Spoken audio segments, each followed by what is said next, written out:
Hi, this is Sir Jet. Today I am here in Tagaytay City in a resort that has the theme of 19th century rural Europe. The farms that Rizal saw when he was there in Europe more than 100 years ago probably look like this.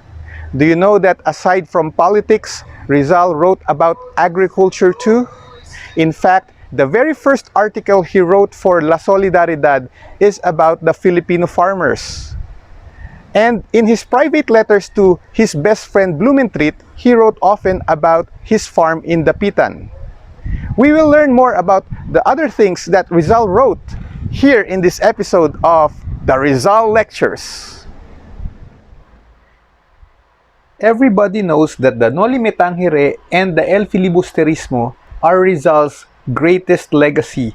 These two novels are synonymous to his name, and their impact is so great because they changed the course of our history. But aside from the Noli and the Fili, Rizal also had other writings that are worthy to be studied and analyzed. So in this episode, we will go through them one by one and analyze their contents and pick up life lessons.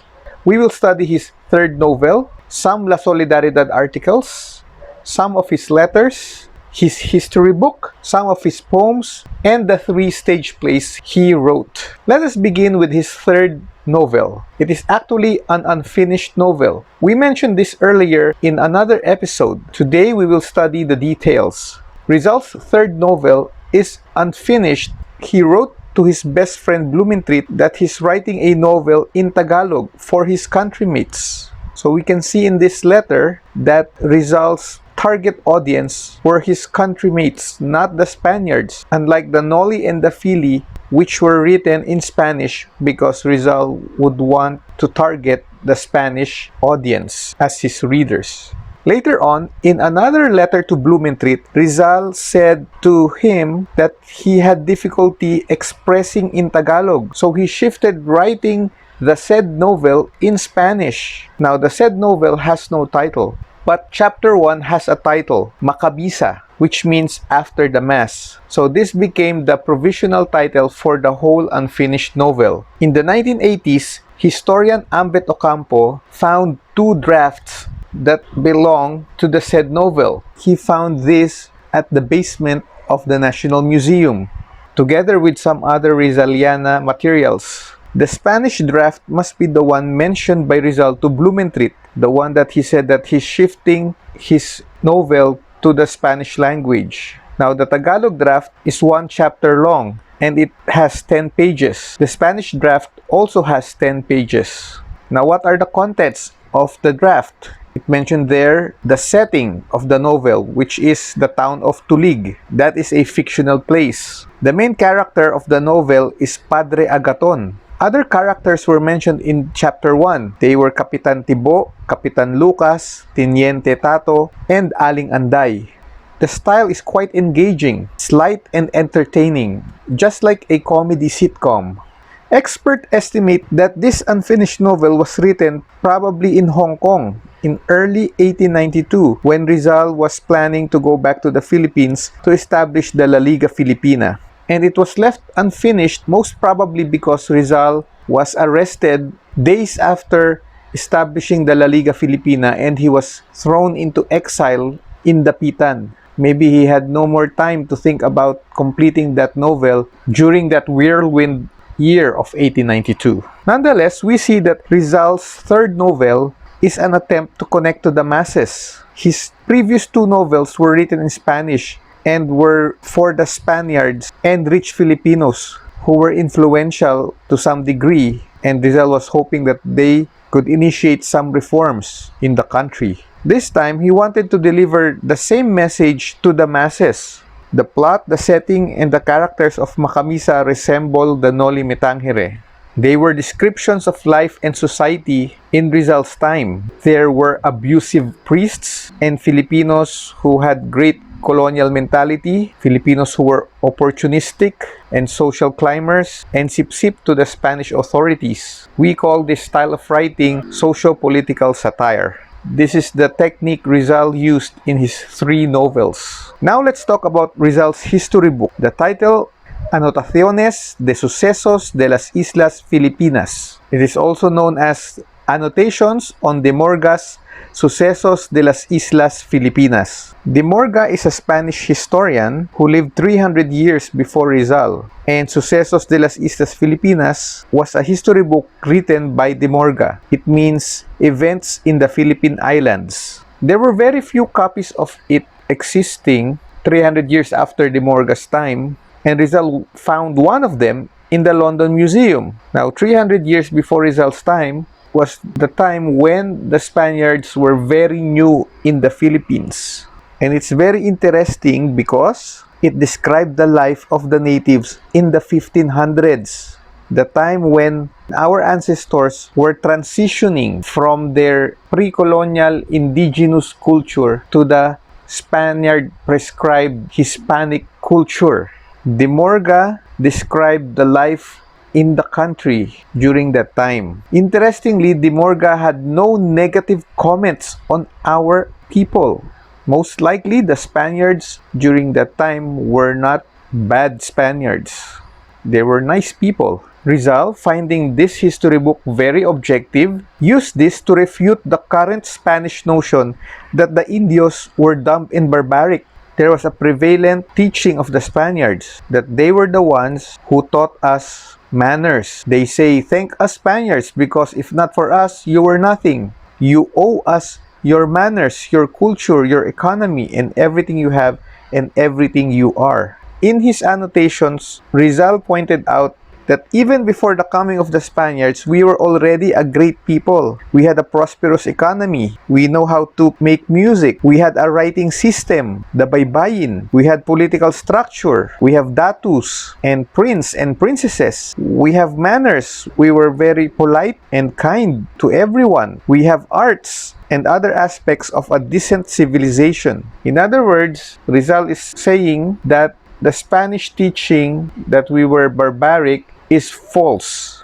And so the Annotaciones is Rizal's defense to the Spaniards' racial discrimination on us. Now let's move over to the La Solidaridad. Rizal wrote many articles for this newspaper, but we will just mention 10 articles. The Philippines a Century Hence, The Indolence of the Filipinos, The Filipino Farmers, Vicente Barantes's Teatro Tagalog, First a Profanity, New Truths, Cruelty, Inconsistencies, Tears and Laughter, and Ingratitude. The most famous article of Rizal in La Solidaridad is probably The Philippines a Century Hence. It is a prophetic description of the Philippines 100 years after Rizal's time. Rizal predicted that the Filipinos would revolt against Spain, but the United States would steal away our freedom. And guess what? It did happen, but not 100 years later, but just 9 years after Rizal wrote this essay. How was Rizal able to predict this? Probably he saw the signs of discontent among the Filipinos, and one little abuse by the Spaniards, a revolution would erupt. And Rizal probably has observed that the United States had imperialistic tendencies during that time. So we can see that Rizal is a good political analyst. He can sense the political temperature internationally and locally, and he can put this all together to come up with this prediction. He's a genius. Another of Rizal's essay in La Solidaridad is The Indolence of the Filipinos. This essay is Rizal's counter-argument on the accusation by the Spaniards that the Indios were lazy. First of all, Rizal said that his countrymates were not Indios, and he called them Filipinos. And then in the meat of the discussion, Rizal said that Filipinos are not really lazy. It's just hot in the Philippines. That's why we don't work at noon time. Probably the Spaniards see many Filipinos just taking a nap during lunchtime instead of working in the fields. But Rizal pointed out that even before the sun rises, the Filipinos are already awake and busy preparing to work in the farm. And then they work hard in the farm during the cool portions of the day. So this is another of Rizal's writings that defended the Filipino race. This is actually related to an earlier article La Verdad para Todos, or the Truth for All, which is likewise another counterattack on the Spaniards' thinking that native local officials are dumb and lazy. The very first article that Rizal wrote for La Solidaridad is entitled Los Agricultores Filipinos, or the Filipino Farmers in English. In this essay, Rizal narrated how difficult the life of Filipino farmers were. They were sunken in debt and victims of the friars' land grabbing and high taxation. And these are the reasons why the Philippines is a backward country. This is most likely based on first-hand experience of the Rizal family in their Calamba farm. Rizal wrote this so that his Spanish readers could do something to help solve the problems of the Filipino farmers back home. Number 4 in our list is Rizal's article entitled Vicente Barantes's Teatro Tagalog. Vicente Barantes is a Spanish writer, and he wrote negative things about the Filipino people and also about Filipino theater. He said that it is inferior compared to the European theater, and thus it has no value. In this article, Rizal exposed Barantes' lack of knowledge on the Tagalog theatrical art. He said that it's really good. We are a great race and we can create great stage plays, just like the Spaniards. Next is Una Profanación. The English translation is a profanity. Rizal, in this article, attacked the friars for refusing to give a decent burial to his brother-in-law, Mariano Herbosa, who died of cholera in 1889.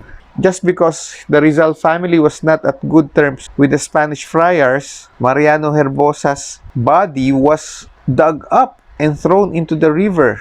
And this experience, Rizal immortalized by putting it in his novel, The Noli Me Tangere. Mariano Herbosa is the real-life Don Rafael Ibarra. Next on our list is Verdades Nuevas, or New Truths. This is Rizal's counterattack to Vicente Belloc Sanchez, a Spanish writer in another newspaper. Sanchez earlier wrote in his newspaper that what the Filipino propagandistas were asking would ruin the diplomatic rule of the friars in the Philippines. And Rizal said it's actually the opposite. What the Filipino propagandistas would like to happen is for the bad friars to be evicted in the Philippines and replaced with good ones, so that the life of the Filipinos in the Philippines would be better. Crueldad, or cruelty, is another essay written by Rizal in La Solidaridad. Here, Rizal defended his best friend Blumentritt from the libelous attacks of Spanish writers. Because Blumentritt is known to be a friend of the Filipinos, he earned enemies among the Spanish writers, and Rizal came to his rescue by writing this article. A similar article in La Solidaridad is Inconsecuencias, or Inconsistencies. This time, Rizal defended his good friend Antonio Luna from the Spanish writer Pablo Mir de As. Luna, just like Rizal, is a propagandista. He wanted reforms, and some Spanish journalists didn't like what the propagandistas were doing, and they attacked Antonio Luna in their newspaper. And Rizal, in his own newspaper, launched a counterattack. He called Pablo Mir de As mierdas, which is the Spanish word for animal waste or poo-poo. Number 9 on our list is Llanto y Risas, which means tears and laughter. And this is another article wherein Rizal reacted to the Spanish writer's condemnation of the brown race. Some Spanish writers were racists, and Rizal was always there to defend against such writers. Number 10 on our list is Ingratitudes, or Ingratitude. This is another counterattack by Rizal. This time, it's geared towards Governor General Valeriano Weyler. Weyler is the Spanish Governor General assigned in the Philippines. He earlier told the people in Calamba that they should not allow themselves to be deceived by the vain promises of their ungrateful sons. He was referring to Jose Rizal, the son of Calamba. And Rizal defended himself by writing this article. He said that he is not really ungrateful to Calamba or to his country, but it's the opposite. He was trying his best to make life better for the Filipino people. Now, what is our analysis of these 10 articles? There is a recurring theme, the defense of the Filipinos on Spanish racial discrimination.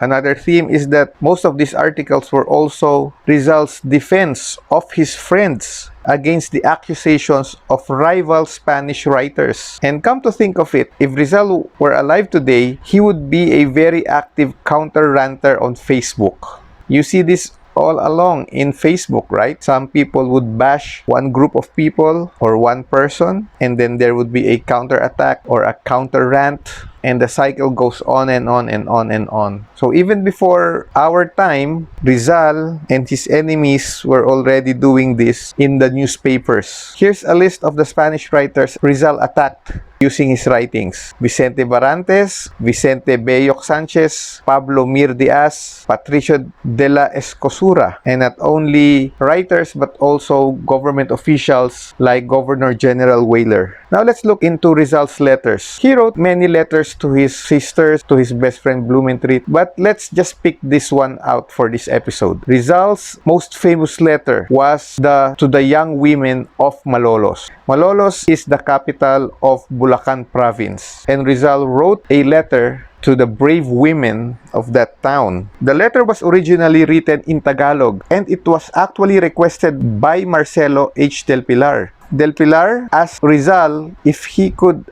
address the women in his home province of Bulacan. Del Pilar is from Bulacan because the women there were disheartened and very sad because of the Spanish priest who was against the proposed school that these women wanted to build. This Spanish priest even told the Governor General to disapprove the proposal of the young women of Malolos. Rizal agreed and wrote a very encouraging letter to the young women of Malolos. He basically had 5 points in the letter. First, Rizal said that Filipino mothers should teach their children the love of God, of country, and of fellow men. This is one teaching mothers should not forget to teach their children. Next, Rizal said that Filipino mothers should be glad and honored to offer their sons in the defense of their country. This is quite looking ahead in the future. Rizal must be saying here that if ever a revolution or a war would happen, mothers should not prevent their sons to join the cause, but instead they should be glad and feel very honored. Number 3, Rizal said Filipino women should know how to protect their dignity and honor. Number 4, Rizal said women should educate themselves aside from retaining their good racial values. So he said that the building up of the school is a good idea. Keep it up. And lastly, Rizal said that faith is not merely reciting prayers and wearing religious pictures or stampitas, but rather true faith is living the real Christian way with good morals and manners. In their time, probably people would think that you can be religious if you know how to recite prayers. But Rizal said it's more than that. Christian life is more than just memorizing prayers and wearing Christian stuff on your body, but it is how you live your life, how you treat your fellow people.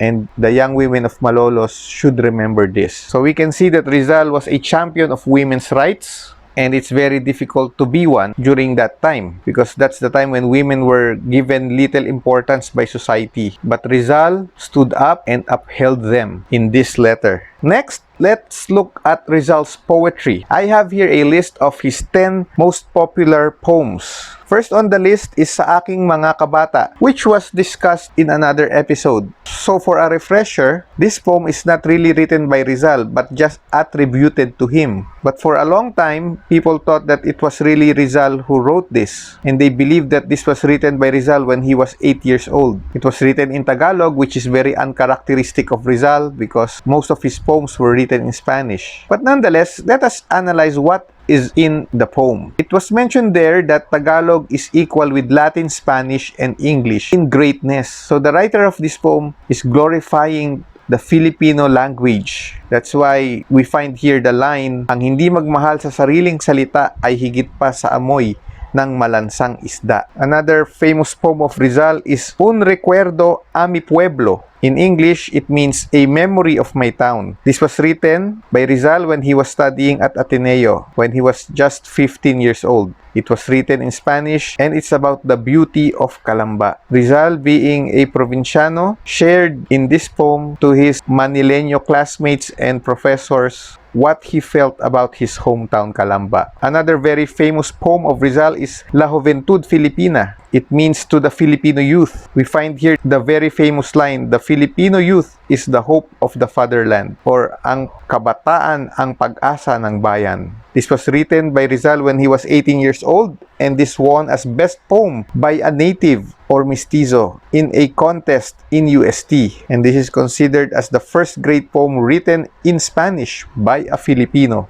In Europe, Rizal wrote Mi Piden Versos, or They Ask Me for Verses. This is Rizal's first poem written in Spain. The title expresses that Rizal was often requested by his peers to write poems for them in special occasions. And Rizal recited this poem in a New Year's Eve party to the delight of the Filipino and Spaniards who listened to it. In Germany, Rizal wrote A las Flores de Heidelberg, or The Flowers of Heidelberg. This is one of the most beautiful poems written by Rizal in terms of the play of words and colorful language. He described the flowers he saw while walking in the park. Another special poem of Rizal is Himno al Trabajo, or Hymn to Labor. This poem was written for the people of Lipa. Lipa is a town in Batangas. This was requested by a friend because there was a big event in Lipa at that time. They were to commemorate the cityhood of Lipa. And Rizal wrote this during his first homecoming from Europe. Later on in his life, Rizal added a melody to this, and he taught Himno al Trabajo to his students in Dapitan. They sang this while they worked in Rizal's farm. Another poem of Rizal with a tune is Himno a Talisay, or Hymn to Talisay. The Talisay mentioned here is not Talisay, Batangas, but Talisay, Dapitan. It's a barrio or a district within the town of Dapitan. And just like Himno al Trabajo, Rizal taught this to his students so they could sing something while they worked in Rizal's farm. Another poem written in Dapitan is Mi Retiro, or My Retreat. This was requested by his mother. And in this poem, Rizal described the beauty of Dapitan. He talked about the beach, he talked about the mountains, the forests, and his life in that very far away land. This is the time when Rizal hasn't met Josephine Bracken yet. Number 9 on our list is El Canto del Viajero. It means the song of the traveler. This was written by Rizal upon receiving the approval of his application to be a military doctor in Cuba. He was so happy that he would finally escape the exile in Dapitan and be a traveler once again. He probably missed riding in a ship and traveling to other parts of the world. And number 10, another very famous poem of Rizal is Mi Ultimo Adios, his very last poem. It means my last farewell in English. This was written in Fort Santiago hours before his execution on December 30, 1896. This is actually untitled. He gave the poem to his sister by hiding it in a lamp or a little stove. And the title Mi Ultimo Adios was just given or made up later after his death. Now, what is our analysis? We can see that Rizal rarely used poetry for politics. Except for Mi Ultimo Adios, all other Rizal poems were non-political. For political purposes, Rizal used his novels and his articles in La Solidaridad. He kept poetry in its purest form, which is a vehicle for expressing human emotion rather than political ideas. Finally, let's talk about Rizal's theatrical plays. Just like Shakespeare, Rizal is also a playwright, and he wrote 3 high-quality plays. These were also discussed in another episode, and today, let's include this once again in our discussion. The 3 plays Rizal wrote were El Consejo de los Dioses, the Council of the Gods, Unto al Pasig, or There at the Pasig, and Saint Eustachius Martyr. El Consejos de los Dioses is about the gods blessing the humans there's a council of gods, or like a gathering of the gods in the sky, and they were looking down on earth, and they decided who they will bless. And this won first place in a contest in UST. Meanwhile, Unto Alpasig is a musical. A musical is a play wherein the dialogues were sung, and the story is about Satan and Mary. This was performed by UST students on the big stage. So the first two on our list were actually plays written while Rizal was in UST. Now, Saint Eustatius Martyr was written when Rizal was in high school in Ateneo. It's about the life of Saint Eustatius, a European Christian martyr. Now, what is our analysis of Rizal's theatrical plays? The common denominator is religion. So Rizal the playwright, his genre is religion. And another common denominator is that these three plays were written when Rizal was in the Philippines before he set off for Europe. This was the time when Rizal was very religious. He just had a change of heart when he saw the big difference of how Spaniards treat Filipinos in Europe compared to how the Spaniards treat the Filipinos in the Philippines. And since then, Rizal stopped writing about religion and he just wrote about politics. So there you have it. We are now done discussing the analysis of Rizal's other works aside from the Noli and the Fili. We have now come to the end of this episode. I hope you learned many new things today. This is Sir Jet saying goodbye and thank you.